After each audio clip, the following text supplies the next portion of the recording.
বিসমিল্লাহ,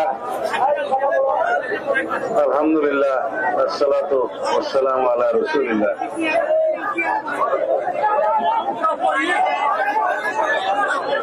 প্রিয় ভুয়াপুরবাসী, আমি খুব জোর গলায় বক্তব্য দেব না, এদের বয়স আছে, দিয়েছে, একটু দয়া করে শুনলে ভালো। আজকের এই সভার প্রিয় সভাপতি, উপস্থিত জেলা বিএনপির সভাপতি, সাধারণ সম্পাদক সহ কেন্দ্রীয় নেতা ওবায়দুল হক নাসির এবং আমার প্রিয় ছোট ভাই সুলতান সালাউদ্দিন টুকু, আমার মা বোনেরা, মুরব্বীগণ, ভাই বন্ধুগণ, আসসালামু আলাইকুম ওয়া রাহমাতুল্লাহ। দুপুর 1:15 বাজে, প্রচন্ড রোদ, এখন আশ্বিন না ভাদ্র ঢুকেছে, প্রচন্ড রোদ। আপনারা এতক্ষণ বক্তব্য শুনেছেন, আপনাদের প্রশংসা করতেই হয়।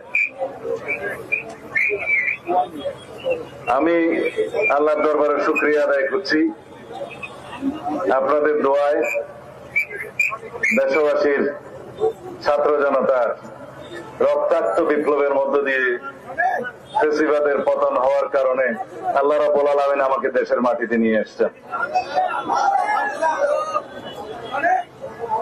বীর শহীদ পলাশ চত্বর নামে আমি একটি সাইনবোর্ড দেখছি। টুকু দাবি করলো এই চত্বরের নাম পলাশ চত্বর দিতে হবে। আমরা দেয়ার তো কিছু না, জনগণ তো দিয়েই দিয়েছে। জনগণ যখন এই চত্বরের নাম শহীদ পলাশ চত্বর দিয়ে দিয়েছে, সেটা আপনারা এই নামেই প্রতিষ্ঠিত হয়ে গেছে মনে করেন। অধিকার আদায় করে নিতে হয়। এই শহীদ পলাশ এবং শত সহস্র শহীদের আত্মদানের মধ্য দিয়ে আমরা যে বিপ্লব সংগঠিত হতে দেখেছি, তার মধ্য দিয়ে বাংলাদেশ নতুন ভাবে স্বাধীনতা অর্জন করেছে। সেই স্বাধীনতা দিবসের তারিখ 5ই আগস্ট, নতুন করে বিজয় দিবস অর্জন করেছে। সেই বিজয় দিবসের তারিখ 5ই আগস্ট। আপনারা বলতে পারেন বাংলাদেশের স্বাধীনতা সংগ্রামে 26শে মার্চ স্বাধীনতা দিবস এবং 16ই ডিসেম্বর বিজয় দিবস অর্জিত হয়েছে। তাতে আমরা একটা ভূখণ্ড পেয়েছিলাম, বাংলাদেশ নামের মানচিত্র পেয়েছিলাম, একটি পতাকা পেয়েছিলাম, কিন্তু একটি দেশ বলে এটা যেন তাদের অবদান। যুদ্ধ করেছে বাংলাদেশের লক্ষ লক্ষ জনতা, শহীদ হয়েছে লক্ষ লক্ষ জনগণ, ইজ্জত হারিয়েছে লক্ষ লক্ষ মা বোন। আর কেউ দাবি করেছিল তারা যেন একক নেতৃত্বে আরেকটি দেশের সহায়তায় বাংলাদেশ স্বাধীন হয়েছে। এবার বলতে পারবে শত সহস্র শহীদের রক্তের বিনিময়ে প্রকৃত স্বাধীনতা অর্জন হয়েছে বাংলাদেশের। করদ রাজ্য থেকে মুক্ত হয়েছে এই দেশ, প্রধান্যতায় হয় নাই। শত সহস্র শহীদের রক্তে রঞ্জিত হয়েছে সারা বাংলাদেশের কালো রাজপথ। তারপর প্রকৃত স্বাধীনতা হয়েছে।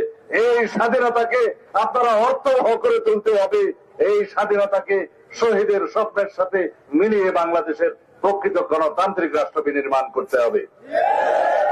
যদি তাই করতে হয়, আমাদের প্রত্যেককে আমাদের সকলের অধিকারকে সমুন্নত রাখার জন্য সোচ্চার থাকতে হবে। নির্বাচন অনেক দূরে, বাইরের ষড়যন্ত্র চালু আছে, ভিতরের ষড়যন্ত্র চালু আছে। পতিত ফ্যাসিবাদের প্রচন্ড অর্থ আছে, বিদেশে বসে বসে তারা ষড়যন্ত্র করছে, এক এক দিন এক এক রকমের ঘেরাও করছে। কখনো কখনো বলে তারা এখানে আমাদের হিন্দু ভাইদেরকে দিয়ে এখানে তারা একটা নির্যাতনের চিত্র সাজাতে চায়। কখনো বলে সংখ্যালঘু নির্যাতন হচ্ছে, কখনো বলে মন্দিরে হামলা হচ্ছে। খবর নিয়ে দেখেন সবই ভুয়া। তারা এখানে তাদের প্রশাসনের সমস্ত জায়গায় পুলিশ বিভাগে এবং অন্যত্র সমস্ত জায়গায় তাদের এজেন্টরা এখনো লুকিয়ে আছে। আমি বলতে চাই, বাংলাদেশে প্রতি বিপ্লবের কোন স্বপ্ন বাস্তবায়ন হতে দেশের জনগণ দিবে না। যদি মনে করেন বাংলাদেশের ভিতরে অস্থিরতা সৃষ্টি করে ফ্যাসিবাদী আওয়ামী গোষ্ঠী আবার বাংলাদেশে রাজনীতি করার সুযোগ পাবে, এটা মিথ্যা কথা। যারা গণহত্যা চালিয়েছে বাংলাদেশে, তারা কি বাংলাদেশের জনগণের সামনে আর কোনদিন রাজনীতি করার অধিকার রাখে? আপনারা বলছেন কোন অধিকার রাখে? অধিকার রাখে? সুতরাং এই ফ্যাসিবাদী গণহত্যাকারী কোনদিন বাংলাদেশের মানুষের সামনে এসে রাজনীতি করার সাহস যেন আর না পায়, সেজন্য আপনাদেরকে প্রতিনিয়ত রাজপথে সোচ্চার থাকতে হবে। যতদিন না এই অন্তর্বর্তীকালীন সরকার একটি সুষ্ঠু নির্বাচনের রোডম্যাপ ঘোষণা না করবে, ততদিন পর্যন্ত আপনাদেরকে রাজপথে আন্দোলনে সোচ্চার থাকতে হবে। শহীদের দাবি কি ছিল? বৈষম্যহীন বাংলাদেশ। শহীদের দাবি কি ছিল? এইখানে বৈষম্যহীন গণতান্ত্রিক অসাম্প্রদায়িক স্বাধীন সার্বভৌম রাষ্ট্র থাকবে, যেখানে আইনের শাসন থাকবে, যেখানে সবার অধিকার সমুন্নত থাকবে। আমরা ইনশাআল্লাহ আইনের শাসন প্রতিষ্ঠিত করব। এখানে কোন জাস্টিস খায়রুল হকের পয়দা হতে পারবে না। এখানে কোন কালো মানিকের জাস্টিসের কালো মানিকের মতো কুলাঙ্গার পয়দা হতে পারবে না বিচার বিভাগে।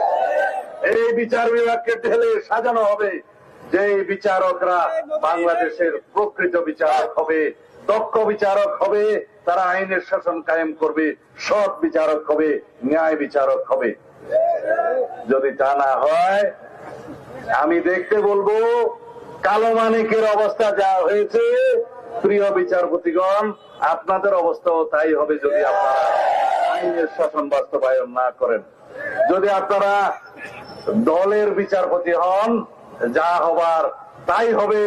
প্রধান বিচারপতি পদত্যাগ করার সুযোগও পায় নাই, সেই অবস্থা হবে এবং তাদেরকে আমরা বিচারের আওতায় নিয়ে আসবো ইনশাআল্লাহ। যারা বিচার বিভাগকে ধ্বংস করেছেন তারা শুনে রাখুন, কেউ বিচারের আওতা থেকে বাদ যাবেন না।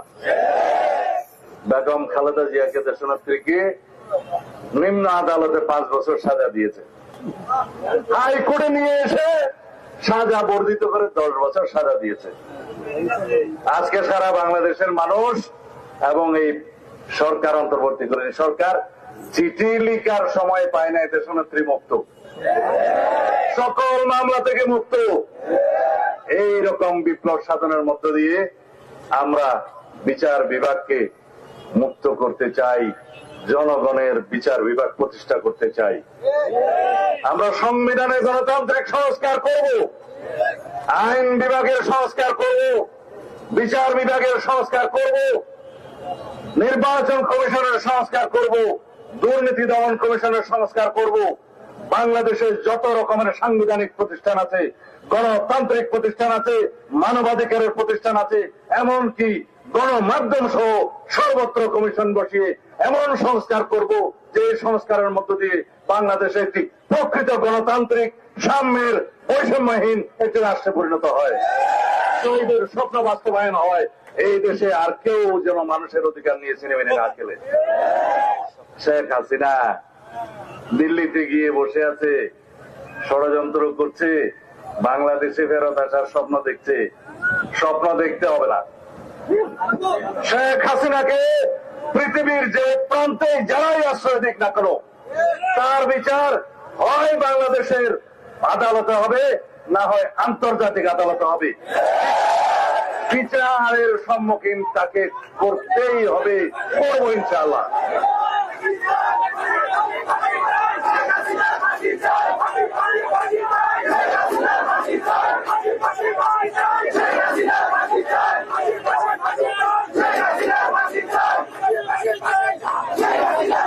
এই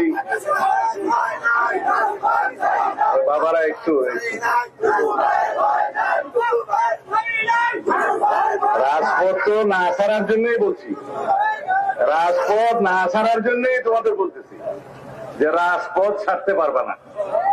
যদি রাজপথ ছাড়ো, ফেসিবাদের দোসররা এখানে বসে আছে, ষড়যন্ত্র করবে। যদি রাজপথ ছাড়ো, তাহলে এই যে সরকার আমরা বসিয়েছি, তারাও কিন্তু অগণতান্ত্রিক হওয়ার একটা চেষ্টা করতে পারে। যদি রাজপথ ছাড়ো, তাহলে পরে আরো একটি শক্তি আছে, তারাও অগণতান্ত্রিক পন্থায় ক্ষমতায় আসার চেষ্টা করবে। সুতরাং ছাত্র জনতার আন্দোলন চালু থাকতে হবে, রাজপথে অবিরত সংগ্রাম করতে হবে, বাংলাদেশে যতদিন পর্যন্ত প্রকৃত গণতান্ত্রিক রাষ্ট্র এবং সরকার প্রতিষ্ঠিত না হয়, এবং এর পরেও আন্দোলন সংগ্রাম চালু রাখতে হবে, যাতে তার পরবর্তী সরকার যেন স্বৈরাচার না হয়ে উঠতে পারে। মানুষের অধিকারকে সমুন্নত রাখতে গেলে প্রতিনিয়ত গণমাধ্যম এবং জনগণকে রাজপথে সোচ্চার করতে হবে, যাতে আমাদের সব রকমের অধিকার, ভোগের অধিকার, সব রকম অধিকার, ভোগের অধিকার নিশ্চিত থাকে। ঠিক আছে, আমি আমার বক্তব্য শেষ করতে চাই। আপনাদেরকে আবারও ধন্যবাদ দিই, এবং আমি আরে বাবারা, হ্যাঁ,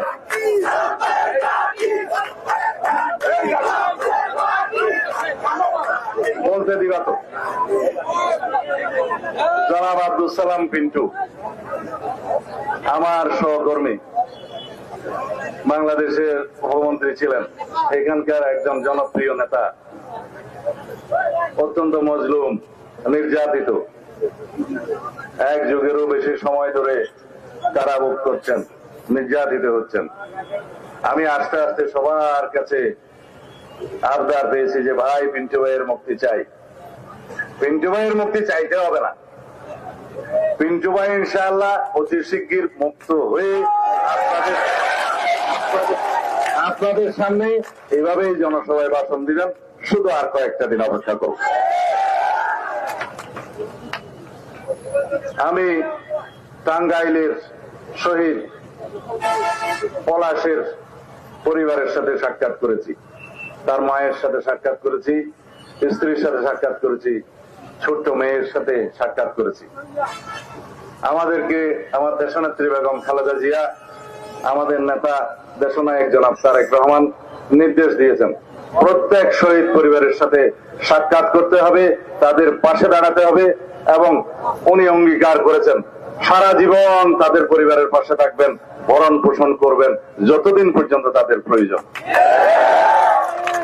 আমরা আজকের মতো তাদেরকে যাই সাহায্য সহযোগিতা করি না কেন, প্রয়োজন হচ্ছে সারা জীবন এই শহীদদেরকে যেন আমরা স্মরণে রাখি এবং তাদেরকে সাহায্য সহযোগিতা করি, যাদের রক্তের উপর দাঁড়িয়ে আজকে নতুন বাংলাদেশ সৃষ্টি হয়েছে। একটি গান আছে, কবিতা আছে, সেটা হচ্ছে মুক্তির মন্দিরে সোপানা তোলে কত প্রাণ হলো বলিদান, লেখা আছে অশ্রু জলে। মন্দির শব্দটা আপনারা অন্যভাবে নিয়েন না, গানটা ওরকম। আপনারা বললে বলতে পারেন মুক্তির মঞ্জিলে, যাই হোক, সেটা অনেক দীর্ঘ গান। সেই শহীদদের নাম যেন বাংলাদেশের ইতিহাসে অশ্রু জলে লেখা থাকে, আমরা প্রতিনিয়ত স্মরণ করি। সেই জন্য আমি আপনাদেরকে আহ্বান জানাবো। আমি বেঁচে নাও থাকতে পারতাম, আয়না করে আমার মৃত্যু হতে পারত।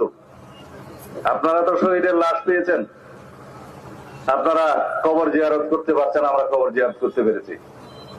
আয়নাগরের বন্দি প্রকোষ্ঠে আমি তাদেরকে বলতাম, আমার লাশটা আমার পরিবারের কাছে হস্তান্তর করো তোমরা। কোনো জবাব পেতাম না। আল্লাহর কাছে প্রার্থনা করতাম, ইয়া আল্লাহ, আমার লাশটা, আমার কবরটা কি আমার ওয়ারিসরা দেখতে পাবে না? আমার সন্তানরা কি তার বাবা কোথায় দাফন হয়েছে দেখতে পাবে না? কবর জিয়ারত করতে পাবে না? তুমি মেহেরবান, তুমি দয়া করো। আল্লাহর কাছে প্রার্থনা করতাম, অশ্রু জলে সিক্ত করে আল্লাহর কাছে প্রার্থনা করতাম। আমাকে যখন বিদেশে পার করিয়ে দেওয়া হলো, পাগলখানায় নিয়ে গিয়ে প্রায় 2 দিন পাগলের ওষুধ খাওয়ানো হলো, আমি আল্লাহর কাছে প্রার্থনা করেছিলাম, আমাকে কি এরকম একটি রাষ্ট্রে নিয়ে এসে একটা নাম জানাহীন লাশ হিসাবে এখানে দাফন হতে হবে? আমার কি জানাজা হবে না? আল্লাহ রাব্বুল আলামিনের কাছে প্রার্থনা করেছিলাম, আল্লাহ কবুল করেছেন, আমাকে স্বদেশে বীরের বেশে ফিরিয়ে নিয়ে এসেছেন। সুতরাং আল্লাহর দরবারে বিচার আছে, মজলুমের বিচার আছে, আল্লাহ কবুল করেন। আপনারা দোয়া করবেন, এমন বাংলাদেশ প্রতিষ্ঠিত হবে সামনে ইনশাআল্লাহ, যেখানে কেউ গুম হবে না, যেখানে কেউ অন্যায়ভাবে বন্দিত্ব বরণ করবে না, যেখানে আইনের শাসন প্রতিষ্ঠিত হবে, যেখানে কেউ গুম করে বাংলাদেশে কাউকে রাখতে পারবে না। আমরা প্রথম দিক থেকে আমি সাক্ষাৎকারে বলেছি, বাংলাদেশে এই মুহূর্ত থেকে সমস্ত গোয়েন্দা সংস্থার সকল গোপন কুঠির বন্ধ হতে হবে, সমস্ত গোয়েন্দা সংস্থাকে রাজনীতিতে নাক গলানো বন্ধ করতে হবে। সুতরাং সেই রকম একটি আইনের শাসনের বাংলাদেশ, সেই রকম একটি গণতান্ত্রিক রাষ্ট্র আমাদেরকে বিনির্মাণ করতে হবে। আপনারা অবিরত সংগ্রামে লিপ্ত থাকবেন আপনাদের অধিকারের জন্য, যাতে ভবিষ্যৎ কোন সরকার স্বৈরাচারী হয়ে না উঠতে পারে। আমি আমার বক্তব্য এখানে শেষ করলাম। অসংখ্য ধন্যবাদ জানাই আপনাদের এই ভর দুপুরে আমাদের বক্তব্য শোনার জন্য। কৃতজ্ঞতা জানাচ্ছি আপনাদের। নসরুম মিনাল্লাহ ওয়া ফাতহুল করিম। আসসালামু আলাইকুম ওয়া রাহমাতুল্লাহি ওয়া বারাকাতুহু। বাংলাদেশ জিন্দাবাদ, বাংলাদেশ জাতীয়তাবাদী দল জিন্দাবাদ, শহীদ জিয়া অমর হোক, বেগম খালেদা জিয়া জিন্দাবাদ, আমাদের তারুণ্যের অহংকার দেশনায়ক জনাব তারেক রহমান জিন্দাবাদ। বোয়াপুরের শহীদ আবারও স্মরণ করে আমি আমার বক্তব্য শেষ করছি। আসসালামু আলাইকুম।